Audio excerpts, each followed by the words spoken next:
you right there, as it always does. So this call is going to be external. So please, everybody, with your questions and everything else, be mindful of that, include anything that IBM wouldn't want everybody else to know. This is our Greenmix call for August. Our September speaker, we're working on getting Murray Simpson, who is the executive partner and climate risk and resilience lead. So very excited to have him. And then we'll also be looking into speakers for October and the other months. If you know of anybody, if you want to speak yourself, please let me or anybody else on the Greenmix team know. I will be posting this recording in the Slack channel, as well as the Greenmix wiki after this call is available. If you have questions during this chat, please put it in the chat box on the right side of the screen, and we'll address them during the Q&A portion of this. And without further ado, I want to introduce George Greene IV, who is the COO and president of Water Mission, who's been doing projects all over the world. Very, very happy to have him here. So thank you, George, and please feel free to take it away. Thank you, Michael, and thanks, folks, for taking time to come hear a little bit more about what Water Mission is doing, and very excited to get to speak directly to you guys because we have a neat partnership that's underway, and I'm going to highlight some of those activities as well. So I work with Water Mission. This is our tagline. We build safe water solutions that break through the global water crisis. And we focus on water and sanitation projects in a development and disaster relief context. And to give you some idea of the problems that we're dealing with globally, the global water crisis impacts approximately 2.1 billion people that essentially need our help, that have no access to safe water, drinking water, like what you see in this picture. It's actually more than twice that when you start talking about sanitation. In that image, that's actually someone's bathroom. That's a toilet that is in the background there. And as a result, approximately 840,000 people are killed each year from preventable diseases. No one in developed countries dies from water-related diseases. And we have answers to be able to help with these things, and this is our focus. Water Mission, we describe ourselves as a Christian engineering nonprofit organization. And as Christian, that means that we're faith-driven. And if you look at what the expectation is for how Christians lead their lives, there's a pretty clear roadmap, and that's the Bible. And in the Bible, the question's actually posed, what's the greatest commandment that we're expected to follow? And the answer that comes back is that we're expected to love the Lord your God with all your heart, soul, mind, and strength. But it doesn't stop there. It actually goes on and says, in addition to that, we are expected to love our neighbor as ourselves. And we at Water Mission see that we're fulfilling this by using the skills that we've been given to provide access to safe water and sanitation solutions in the developing world in disaster context. The second word is engineering. We are a highly technically focused organization. When we look at where we're working and we look at the field that we're working in, we see there is a void of regulation, and as a result, it can be a free-for-all in terms of how things are implemented. And so we've taken a very focused approach at making sure things like engineering standards and technical expertise are at the core of what we do. And then finally, we are a nonprofit organization, and really the only reason that is part of this is because of the IRS. That means that we are a tax-deductible organization. I do always like to point out that with our projects, we serve all people, regardless of age, gender, race, or faith. If you go and look up charity rating organizations, one of the top ones is a group called Charity Navigator, and we have received their highest rating, which is 4 stars for the last 13 consecutive years. That's something that less than 1% of rated organizations have achieved.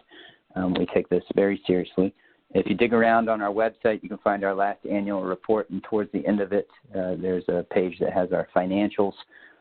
Last year, we served about 400,000 people through the projects that we did around the world.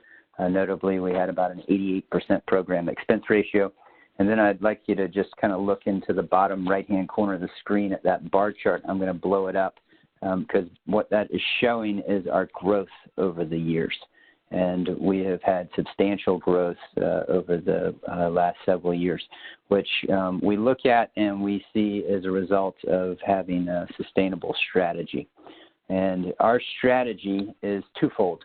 The first is that we look to implement what we refer to as best-in-class water and sanitation projects. And when we refer to best-in-class, the definition of best-in-class is it's a level in industry that is kind of the standard. It's the bar. It's what everybody else looks to as the example of where they want to be because it's the best thing that's out there. And we want to do that for two reasons. One is because it helps a lot of people.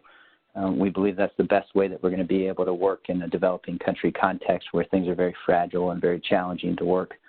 And then the second is because it's going to allow us to develop a global reputation of excellence and integrity. That's important for us because it ties into the second prong of our strategy, which is to be a resource to other organizations. And that second prong of our strategy goes back to that comment that I said, where we're working, the field that we're working in, there's just a void of technical expertise. And so we see that we have the ability to kind of speak into best practices and systems for groups that aren't structured to be able to do this kind of work.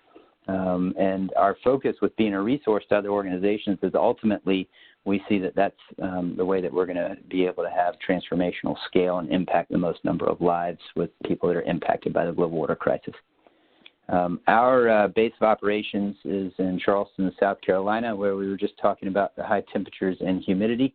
It's where the star is on that map. We have approximately 70 or 80 full-time staff here in Charleston. We have about 400 active volunteers. Our headquarters for our global operations is here. We welcome visits, and if anybody's in and around the area, would welcome having you come in and see what's going on here. Outside of our office and management of the programs that we have going on around the world, we also have a light manufacturing operation. We also have a research and development lab where we're testing new technologies. And we also have our disaster relief stockpile for where we keep equipment that gets air freighted into disaster situations. Outside of the U.S., we have approximately 400 full-time staff in 10 countries around the world. And starting from left to right, Mexico, Honduras, Haiti, Peru, Liberia, Uganda, Kenya, Tanzania, Malawi, and Indonesia. In these countries, we're primarily focused on community development projects, and we're going to go look at some specific projects in the country of Tanzania here in just a minute. I do want to highlight Water Mission has been incredibly blessed to have some really strong partnerships. And the folks that are listed on this page, I've combined UNHCR, UNICEF, and the World Bank on here because they're notable groups that we have very strong relationships with. But outside of those three, these are corporations that either make a product or a service or offer a service that we use for our water projects. And to be considered a strategic partner, we look at a minimum annual contribution to the work that we're doing of somewhere around $100,000.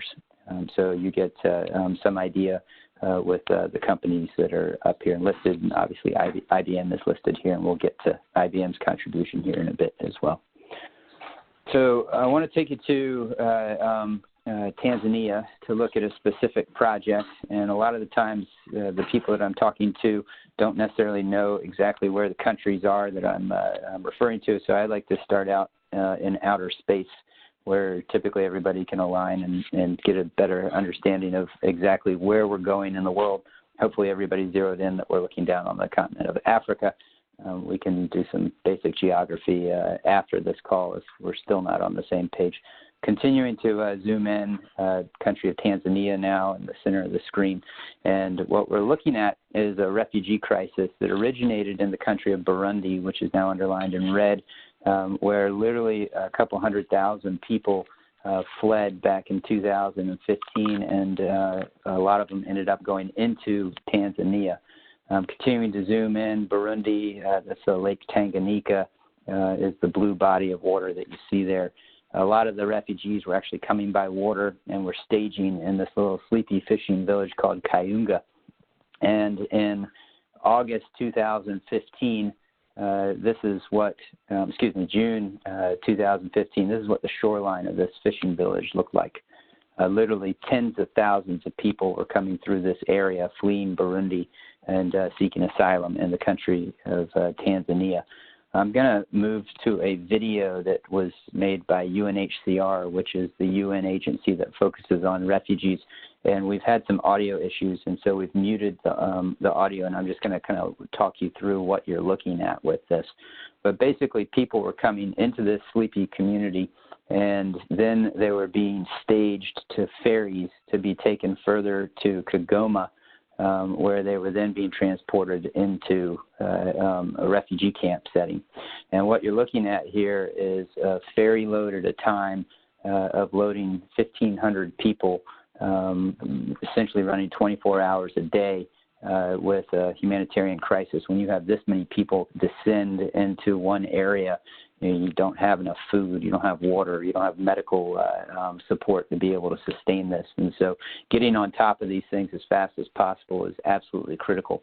So that was happening in Kayunga. The ferry was running to where that red arrow shows, to Kigoma. And from Kigoma, they were then being loaded onto buses and taken to a camp called Nyarugusu. As we zoom into Google Maps, you'll note the Nyarugusu name actually comes up automatically in Google Maps. And that's because this refugee camp was actually formed back in the late 80s, early 90s for a different crisis that stemmed out of the Democratic Republic of Congo. And when this crisis happened in 2015, there were actually 60,000 refugees from the Democratic Republic of Congo that were already living in this camp. And what the aid agencies that were running this camp decided to do was to expand the camp to the south and to the east to be able to accommodate an additional 120,000 people coming in from Burundi. But there are already people that have been living here for 20 years at this point. To give you some sense of the size of the camp, 2.3 miles from north to south. And then this is the expanded section with the Burundians that were moving in. And then this is showing what that actually looks like in terms of, these are temporary tents and shelters that were built. Essentially, these are made of small trees nailed together with tarps tied over the top and a dirt floor. Conditions in this camp are about as bad as anything we've ever seen, and they triggered a relief effort from us to be able to get out here and help with access to safe water. This is showing an aerial of the camp. That's the reddish clay section in the middle. And as we started working in the camp, we got access to a couple of maps that were being GIS grade mapping that was being done.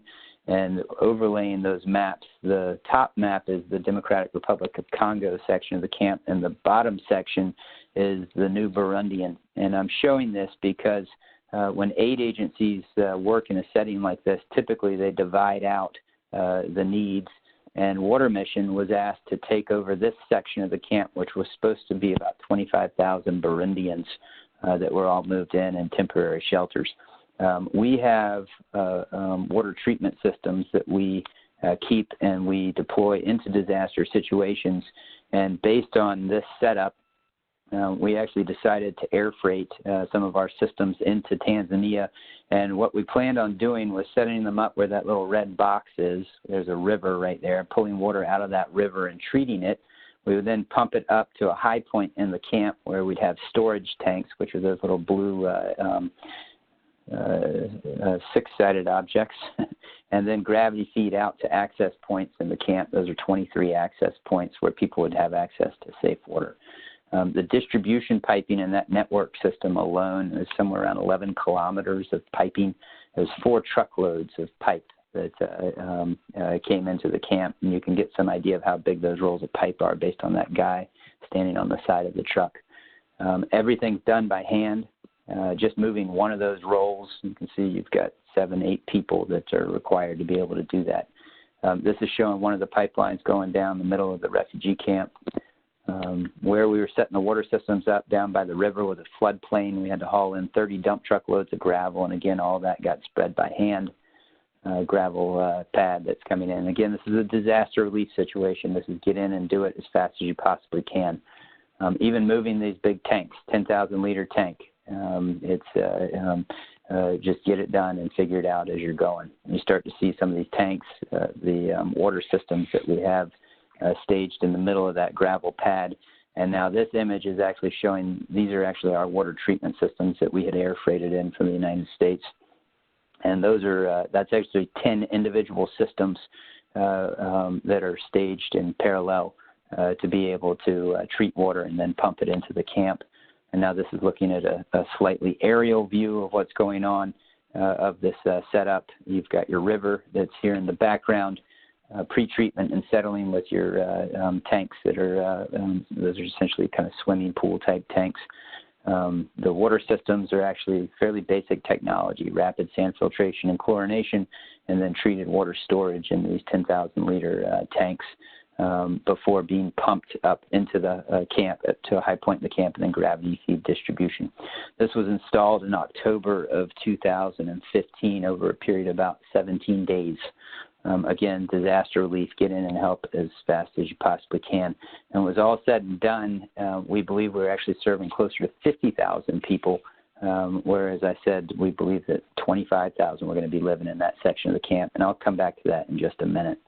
As we zoom out from this image, so you can see the river and the treatment plant, and then we spin it around. Now this treatment plant is at the bottom middle of your screen. The refugee camp is in the background. You can start to see some idea of proximity of where we are and what the camp setup was looking like. And this is an access point in the camp, one of the 23 access points that was for the Burundian section. This is showing water quality testing, making sure that the water is safe to drink. And then this is actually updated Google Earth aerial imagery. So right in the middle where that red square is, that's where the treatment plants were established. The red line is the pumping line to the high point in the camp where there's storage tanks that then gravity feed distribution. And you can get an idea of the Burundian section of the camp here. And then as we continue to zoom out, the overall camp that includes the Democratic Republic of Congo section of the camp too. And it's important because 20 years into this setting, the Democratic Republic Congo section of the camp had crumbling infrastructure, had limited water, and what they had was not necessarily safe to drink. And when you start to drop another 100,000 people onto this, if you're not taking care of these needs, you're going to have rioting and just in anarchy with people just trying to figure out how to exist. And I mentioned that when we originally were designing the system, we thought it was going to be set up and serving 25,000 people. But when it was all said and done, we estimated higher than 50,000 or closer to 50,000 were actually coming. And what we found out is that people were actually coming from other parts of the camp to get access to our water.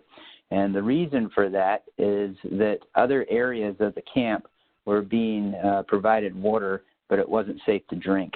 And I want to show you an image of what else was happening in the camp.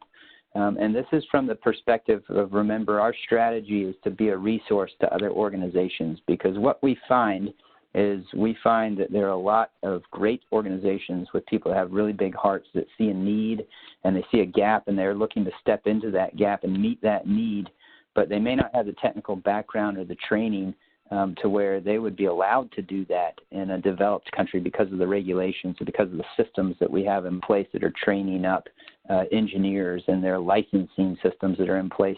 That if you're going to design something and be able to stamp it for approval, there'll actually be something to get implemented that you actually have to prove that you've done that, you know what you're doing, and you've been trained in that. And so that's really kind of where we're looking to go deep, and I share that because I'm not sharing this next slide from a perspective of that it's something to be critical about.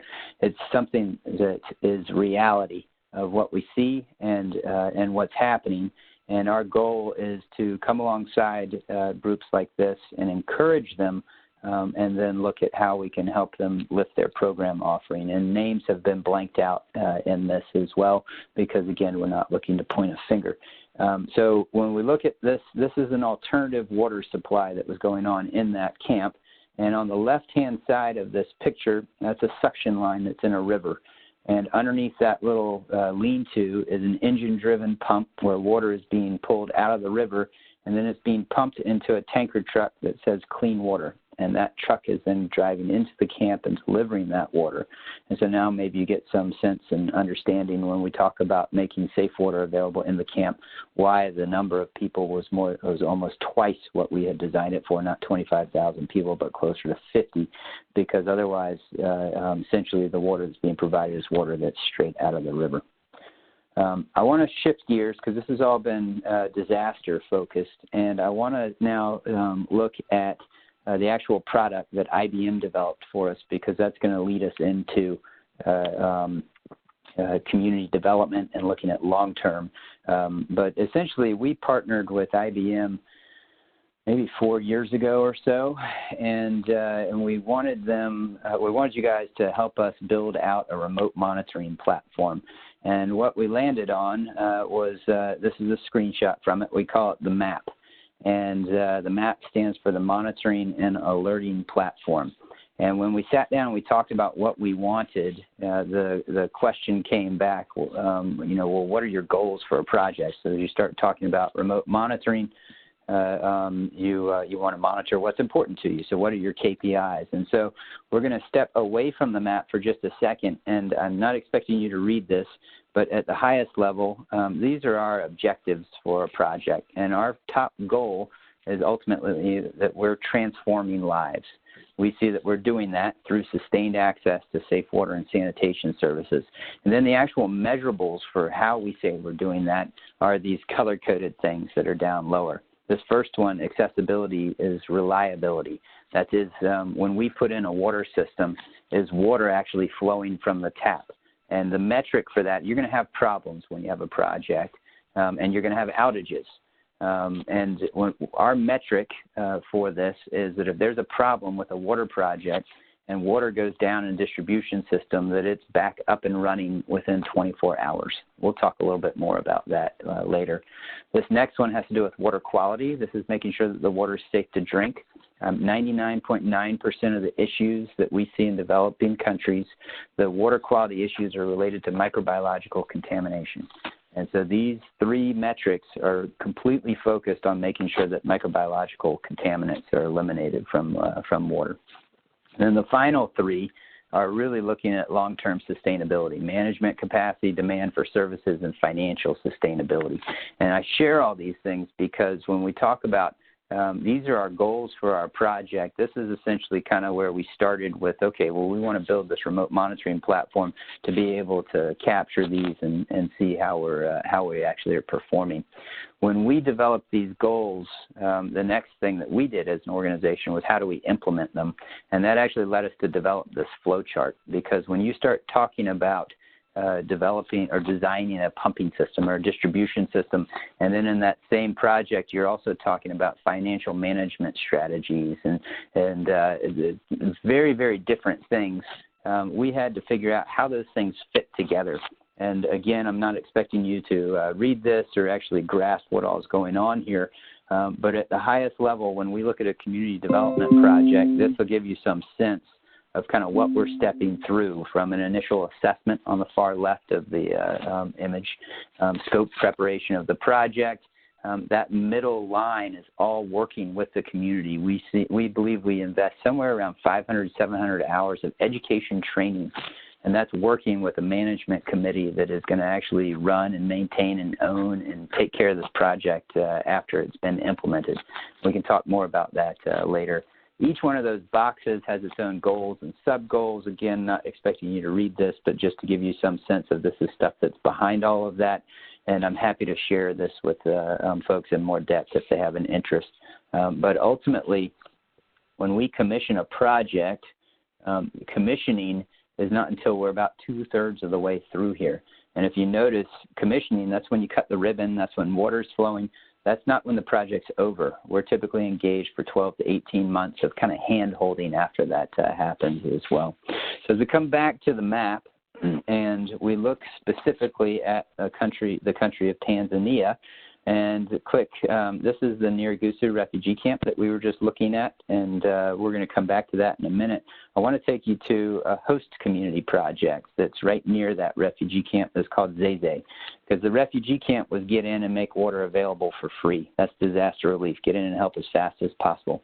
Community development projects are focused on making sure something's sustainable from a financial standpoint as well. And Zeze, as a host community, is a really interesting example. When you start bringing in 200,000 people into a region and all the aid organizations are focused on the refugee camp, that impacts people living in that area, and sometimes in a very negative way. People in Zeze don't have access to things like basic sanitation. They don't have access to medical. They might not even have enough food and water and things like that. And all of a sudden, you see all these people that have been welcomed into their country that are being provided aid, and it's very common that you start seeing animosity build between the local residents and the refugees. And that turns into politicians that hear from their constituents, that it turns into a mess. And on top of that, the other thing is when you have 200,000 people come into an area and aid agencies are coming in there buying all the goods, well, the law of supply and demand, the cost for goods increases. And so the people living in this area might actually see their cost of living increase as a result as well. So we actually have a project on the side of the refugee project of doing work in host communities. And this is actually an image of the water treatment plant in Zeze. And what's going on here is we do a lot with solar-powered pumping solutions. And I'm going to turn on the laser here and just point out this is a well. This is a borehole. This is a solar array. And what we do with solar is we do direct drive solar pumping solutions. So no batteries. It's when the sun shines, power goes directly to the pump, and it pumps water up into an elevated tank, which is what you see here. And these tanks are storage and then gravity-fed distribution into the community. We are adding chlorine to the water to make sure that there's a free chlorine residual as well. But at the highest level, this is a really kind of low-maintenance, cookie-cutter type system that we do in a lot of projects around the world. This is the aerial of Zeze, and that blue line is showing the distribution system for the community. There are approximately 5,000 people that live in Zeze, and the solar array and the borehole, or the well, are actually located right there in the top middle of your picture. And as we go back to this image, and if you were to look at this long enough, you might look at this little thing that's on the top left corner of the solar array and ask, what that looks a little interesting. That's actually a satellite modem. And that modem is tied to a totalizing flow meter, which comes back to our standards and our KPIs for projects, specifically around reliability. Is water flowing? And we actually have, for Zeze, automated real-time monitoring that comes through the map, which is the platform that IBM built for us. And that bottom screenshot is actually showing the liters per day produced in that community, and we'll take a little bit closer look here at that now as well. You can see towards the right side of your screen averaging somewhere around 20,000 liters a day of water being pumped in Zeze. The other pieces of that remote monitoring platform that we have, specifically around the other KPIs that we mentioned, I mentioned financial sustainability. And if you look at the 5 KPIs that we have that are listed, accessibility, safety, technical sustainability, that are there on the left-hand side of the screen, the financial sustainability is a big one, because ultimately if you don't have money in the bank, if you're not understanding your costs, things like that, those are big problems. Basic budgeting for how you're going to maintain and sustain things on an ongoing basis. And this is where we spend most of our time in community development projects. And before I show you what's going on with that, I want to point out where that hits in our flow chart. And right here, where that big red arrow is where we do financial sustainability program. And this is where we have an established group that's already been formed, that's elected by the community, that's going to actually run and maintain the system on an ongoing basis. And at this point, we would sit down with that group, and there would be a facilitated process where we go through basic budgeting. This spreadsheet that you're looking at here, the white fields are inputs. And what happens is we sit down and we start asking questions. And the questions are, I don't know if you can read what's going on in the top lines, but how many homes are in the community? And we know all this information already, but by getting this to be a facilitated process, by the time we come out at the end of this, they understand the numbers and they own the numbers. And so essentially the top part of this, this is a budgeting template essentially. The top part for the community of Zay shows that there are about 5,500 people. These are their potential consumers, the people that are going to be paying for water. This next section is looking at what their operating costs are. So we ask a question along the lines of, you're going to need an operator that's going to be responsible for running the water system and for doing these tasks. Based on the skill sets for somebody that could do that, what would it cost on a monthly basis to pay somebody that? And then we look at the difference between variable costs and fixed costs, because fixed costs, your salary doesn't change, but if you're treating water and you're putting chlorine in it, it's going to be based on how many liters per day. And if you make 10,000 liters one day and 20,000 liters another, then your chlorine costs will have doubled from one day to the other. But some estimates, just some basic estimates. And then this next section is looking at capital cost recovery. So this is where if you have to replace a pump in 10 years, what kind of money do you need to be putting aside on a monthly basis today for in 10 years to make sure that you're going to be able to replace that? And then ultimately that boils down to a price point for a 20-liter container. And again, this is that facilitated process where they understand that basic budgeting, and it becomes clear, and there's removing the gray areas around this. So as we come back to the map, this is where it gets really exciting with what's going on specifically in the community of Zay. As we click on the low operational cost recovery, that's going to take us into some charts. And I'm going to zoom in on each one of these. These are actually showing whether that community hit their operational cost recovery on a monthly basis dating back to December 2018.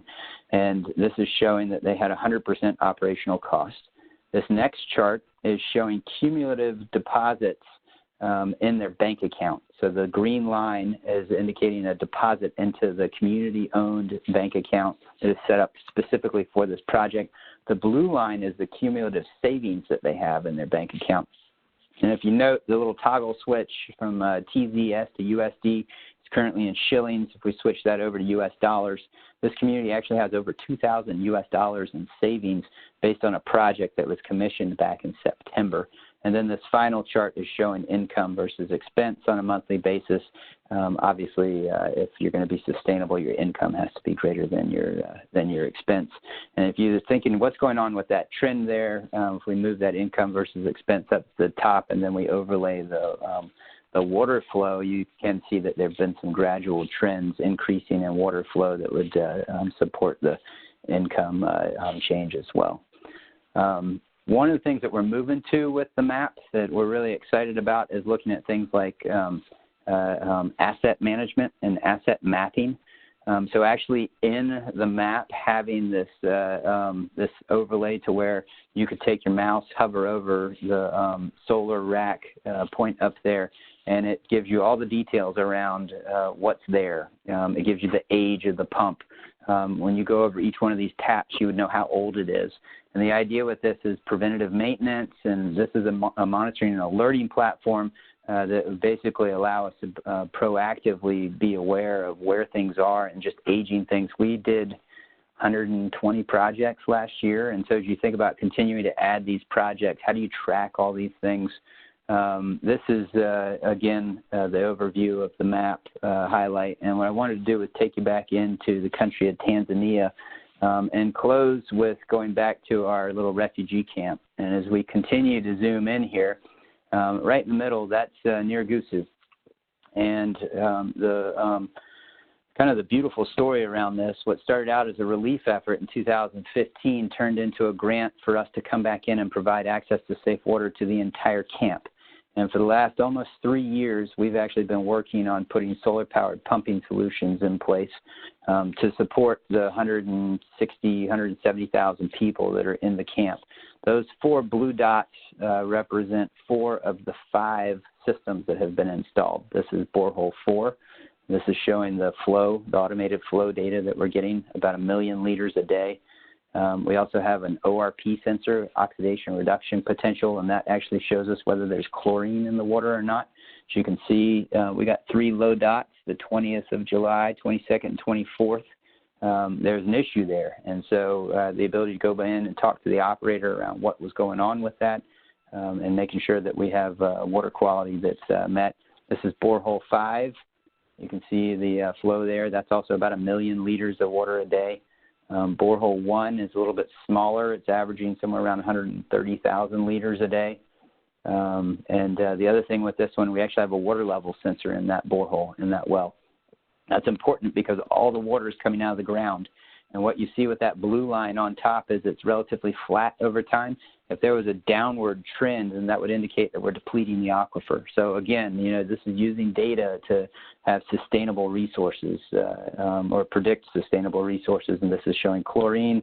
And then finally, we've got borehole 3. And again, this is upward around 1.1, 1.2 million liters per day. Where we are today in Niragusu is we actually are about to commission our largest solar pumping project that we've ever done. And this is actually showing some photos from earlier this year. And this is the array. It's about a 100 kilowatt solar array.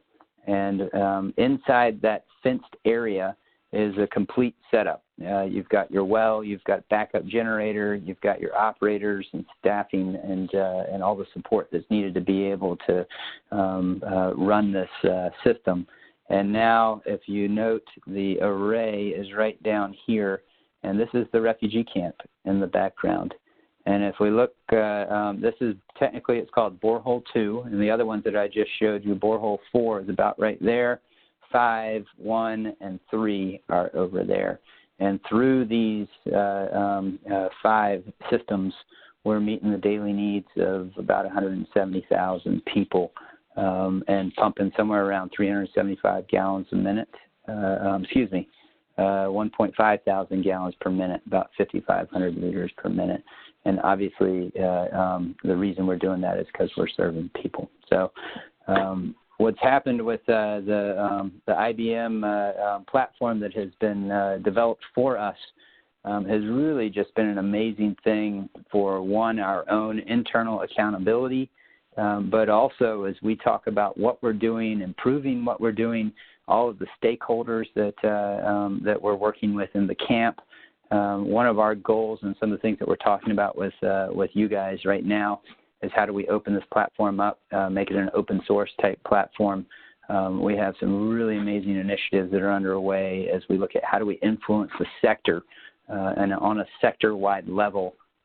This is right at the heart of some of that stuff as well. So I can't tell you how thrilled I was to be invited to be able to come and get to share what we've been doing with you guys, and it's had a profound impact on the work that we've done, and through that impacted the lives of millions of people, like this young fellow that you see here, who is one of the people that we were served in our initial disaster relief effort in the camp of Niragusu. So, Michael, thank you again. I think at this point, if we wanted to, we could have a few questions before we run out of time. Yeah. Thank you so much, George. This is absolutely incredible to see. So thank you so much for doing this and then also sharing with everybody in the community. I think we all really appreciate it. We do a few questions right now in the chat box. If you have more, please post them in there. I'm sure we'll get something good. Right now, the first question is, wow, just 2 more popped in. Let's see. So was any software tool used to perform a feasibility analysis of the water treatment system, solar power generation, et cetera? Like, how do you take, I guess, what kind of tools is IBM or not of, taking it from concept to reality? I know we obviously worked with the monitoring stuff, but was IBM involved, or did you use anything else for that upfront kind of feasibility part? No. So Water Mission, we're an engineering organization kind of at our heart, and we've been around now for going on 20 years, and we've responded pretty much every major disaster and are probably implementing 100 projects a year. We have some, there are a few things that, like some solar sizing type technologies and software that we work with, but pretty much most of this stuff is just on the ground, tried and true engineering principles, where IBM really comes along with us, and the work that we're doing is more along How do we know what's going on? And as we look at the analytics of what's happening, we have gotten into some more in-depth type things with data, where we've gotten into things like prepaid water metering. So instead of just a tap with a faucet, essentially you have kind of like a little ATM machine where individual consumers would have cards that have preloaded credit, and they have the ability to go up and use those cards to disperse water. And you can track all that information. And we actually got some really interesting statistics out of there that were showing us how people valued water. And because one of the big things is people have to value water to pay for it. If you were in this camp, you would, and having lived a healthy life, you know the value of water. But if you haven't lived that, if water's free from a river, you might choose to walk to the river and walk by a tap that has access if you have to pay for it. And one of the things with prepaid water metering that we saw was that a lot of the value of water didn't have to do with whether it was actually safe or not. It had to do with how convenient it was to access it.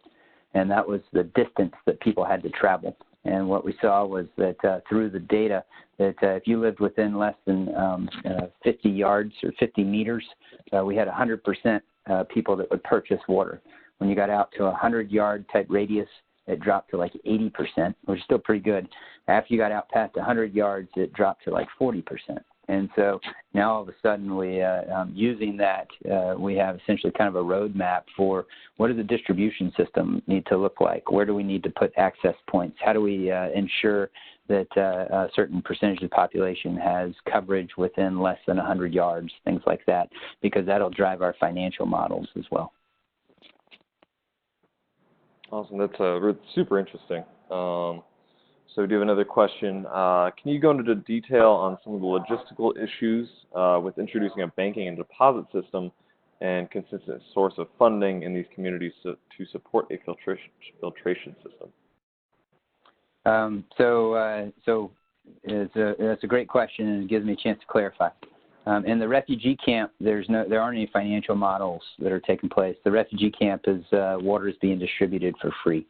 And really what that's more focused on is the engineering solutions that we have the ability to implement in the field. And I think you've kind of got to think about the different layers and complexities associated with being able to do a project. And one of the first things is just being able to go and do what we're talking about in a very remote place. And you know, you don't have access to hardware stores, and you don't have the ability to have like a suitable labor market that supplies capable people that can lead these kinds of projects and things like that. So just to implement something like this is a huge, huge piece from a technical standpoint. When we talk about community development models, that was where we were talking about Zay. Zay did not have a filtration system. Zay had a solar-powered pumping system. We were pulling water out of the ground. There was some basic erosion chlorination that was going on, but basically it's when we look at the solutions that we're providing from a long-term operation and maintenance standpoint, our goals are to reduce and eliminate as much as we possibly can. And solar pumping has been kind of a door opener for us to go into some of the poorest places in the world and put in robust and reliable solutions when they're coupled with properly built out community development plans. And so when we talk about a project, and we talk about for a project to be successful, what we refer to the kind of the three-legged stool principle. And and the idea is if the stool is going to stand up on its own, all three legs have to be there. And if anyone's missing, it's going to fall over. And the three legs for a project for us, they start out with design. The system has to be designed according to standards. The second is it has to be implemented according to those standards. And that might seem like a no-brainer, but when you talk about you can design something in the U.S. or another developed country, but then actually going into this community and actually seeing it done, that's not something you can just hand off to a local contractor. You've got to have somebody that knows what they're doing. You've got to have a level of trust. You've got outside of potential incompetence, corruption, and all these other issues. And then the third leg is the community development piece, and that's really the building out the people, processes, and systems. So in Zay, before we ever implemented the project, one of the first things that happens, we go in and we sit down with the leadership in the community, and we talk about who we are, what we're willing to do, and what the expectations are from them.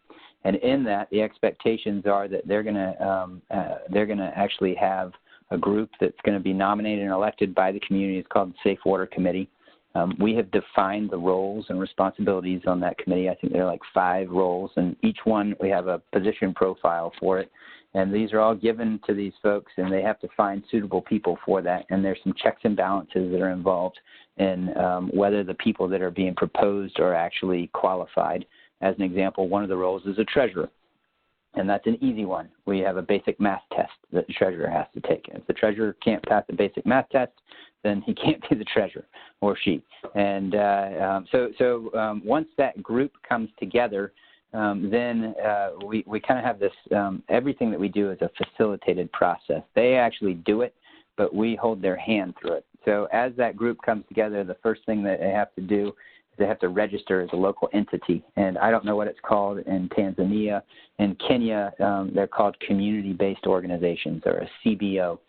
And the purpose of having a CBO is that registered organization can own things. So the equipment, the land, things like that go in the name of this CBO. And then the other key thing is that organization, you can open up a bank account in the name of that organization. So you've got a place to deposit and withdraw funds for ongoing income and expense type things.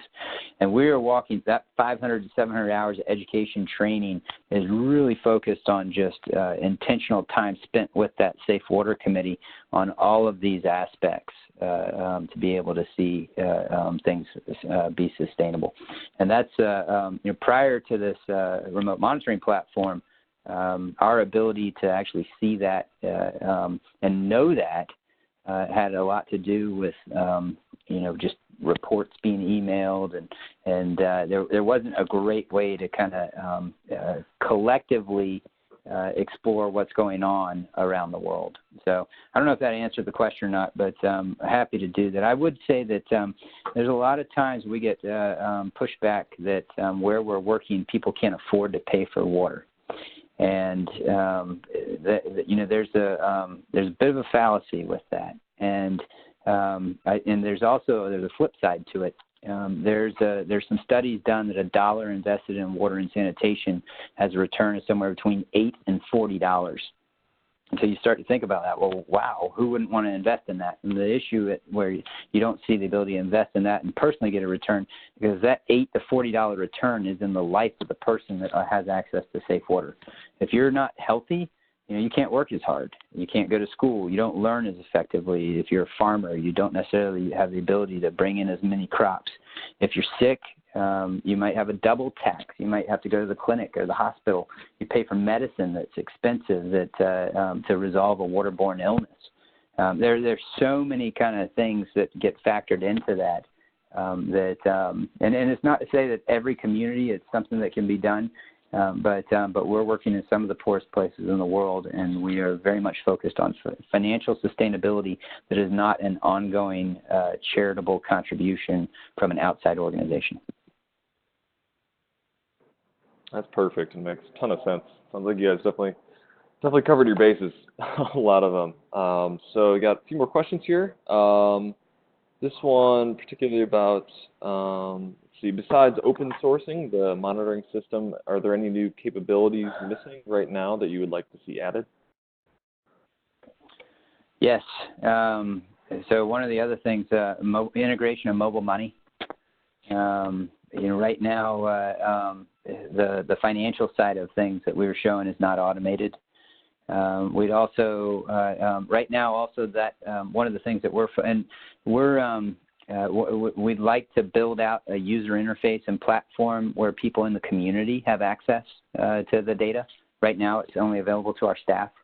This is there's so many kind of different areas, even that the groundwater monitoring. Where we're working, there's a ton of groundwater usage, but there's hardly any data on what's going on with groundwater sources. And so we've been very intentional about trying to build that in and include that so that we can start to gather this data and start to look at, if you were to run out of water in this camp, if you were depleting the aquifer, you're going to have another crisis on your hands. You've got 170,000 people that all of a sudden you got to get water to. And so there's so many areas where this could open up and go further. We are in ongoing conversations with you guys around what a next level of engagement might be, and it's still very much up in the air. But yeah, feel free to put in a good word for us if that's something that you feel inspired to do. Absolutely, and I'm going to jump down for a quick second to a few of the comments about something about the mobile money aspect, specifically around being a blockchain opportunity. So have you guys looked into blockchain, or is that at least in any of the discussions? I know maybe early on, but any thoughts around that? I'd say yes, but at the same time, our bandwidth is pretty limited. Pretty much everything that you see that we've done, we have self-funded, and part of the reason is we saw there was a big need for this. Where we are now is really trying to get out, spread the word, and see if we can raise additional dedicated resources to kind of blow this up into a bigger way, a much bigger thing. Trying to get other folks, like one of the big projects that we're trying to get resources for right now. Outside of the work in Tanzania, we've got a huge refugee focus in northern Uganda as well. And getting in and getting monitoring on all of the water projects that are in that region by all the different aid organizations. What that's done in terms of what it will do, and even just working side by side and bringing a higher level of accountability for how projects are implemented is a big thing. And so bringing that data and making it available, there's a lot of potential in so many different areas, and this could keep going on forever. So go ahead. Absolutely. Okay, I'm going to go to this other question that you kind of touched on. Have you analyzed the impact of sanitation of the camp on the wells, such as are the wells, or the protection zones around the wells specifically? Yeah, so we do ongoing water quality testing in all of our projects. That includes a direct microbiological test called a membrane filter test. I don't know what the regularity of that test is in a project like this. I know that we're testing for the microbiological test typically has a 24-hour incubation time. And so when you're in a disaster situation, there are alternative tests that you can do on the spot that essentially guarantee that microbiological contaminants are gone. And that's primarily looking at the clarity of the water, which is called turbidity, and then whether there's a chlorine residual in the water for a certain amount of time that you can ensure there's been disinfection. One thing too, these are deep wells, and these are drilled, cased, protected, and there also are standards around how close you can have any kind of pit latrine or things like that to that. So there's not really an issue with sanitation or concern around sanitation, contamination of groundwater. Perfect. We do have only a couple minutes left. I'll kick on one more question. What did you know the status of the open source effort? I know we do have some new partners here at IBM, so just some questions around that. I do not. I believe that there's some internal conversations that are going on with you guys at this point, and I think we're supposed to be rounding up in the next month or so and hear what your thoughts are. Okay, perfect. Sounds good. Well, we're coming up on the hour, so thank you again so much, George. This was eye-opening, honestly, for me, and I think mostly for a lot of other people as well on the call. So thank you again for doing this. Thank you, everybody who joined. If you have any questions, please let myself know or anybody else in the Greenmix team know, and then we can pass those along to George. So, yeah, thank you again, George, and everybody on the phone. Stay tuned and join the Slack channel for the next speaker series. So thank you, George. Thank you, Michael. All right. Have a good one. Bye, everybody.